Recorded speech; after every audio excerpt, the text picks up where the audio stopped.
Hello, നമസ്കാരം. എല്ലാവർക്കും ചാനലിലേക്ക് സ്വാഗതം. ചാനൽ സബ്സ്ക്രൈബ് ചെയ്യുക, ലൈക്ക് ചെയ്യുക, ഷെയർ ചെയ്യുക. നമുക്ക് വീഡിയോയിലേക്ക് കടക്കാം. ഇന്നത്തെ വിഷയം ഇൻ്റർപേഴ്സണൽ കമ്മ്യൂണിക്കേഷനെ സംബന്ധിച്ചാണ്. ഇൻ്റർപേഴ്സണൽ കമ്മ്യൂണിക്കേഷൻ അഥവാ പരസ്പര ആശയവിനിമയം എന്നാൽ രണ്ടോ അതിലധികമോ ആളുകൾ തമ്മിൽ കൈമാറുന്ന വിവരങ്ങൾ, ആശയങ്ങൾ, വികാരങ്ങൾ എന്നിവയാണ്.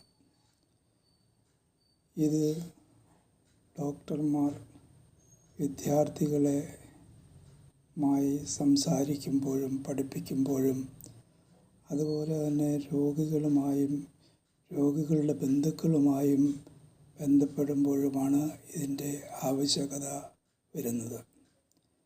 എങ്ങനെയാണ് പഴയ കാലങ്ങളിൽ ഈ ഇൻ്റർപേഴ്സണൽ കമ്മ്യൂണിക്കേഷൻ നടത്തിയിരുന്നത് എന്ന് നോക്കാം. ചില നിബന്ധനകൾ ഗൈഡ് ലൈനായി അവർ പറയുന്നുണ്ട്. നമ്പർ 1, ശുചിയായ വസ്ത്രം മാന്യമായ രീതിയിൽ ധരിച്ചു വേണം സംസാരത്തിൽ അല്ലെങ്കിൽ ചർച്ചയിൽ പങ്കെടുക്കുവാൻ. 2, അതിഥികളെ ബഹുമാനിക്കുകയും ആതിഥ്യമര്യാദ അനുസരിച്ച് സ്വീകരിക്കുകയും വേണം. 3, മുഖത്ത് പുഞ്ചിരിയോടെ എതിർകക്ഷിയെ അഭിവാദ്യം ചെയ്യണം.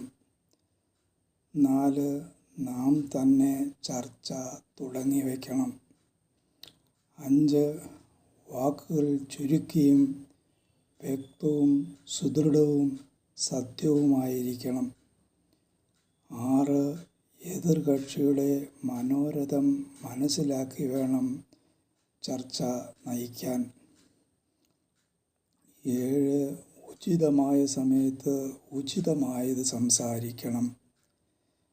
8, സംസാരം സൗഹൃദവും മനോഹരവും മൃദുസ്വരത്തിലും ആവണം.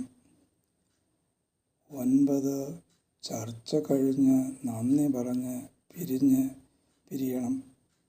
നന്ദി, നമസ്കാരം.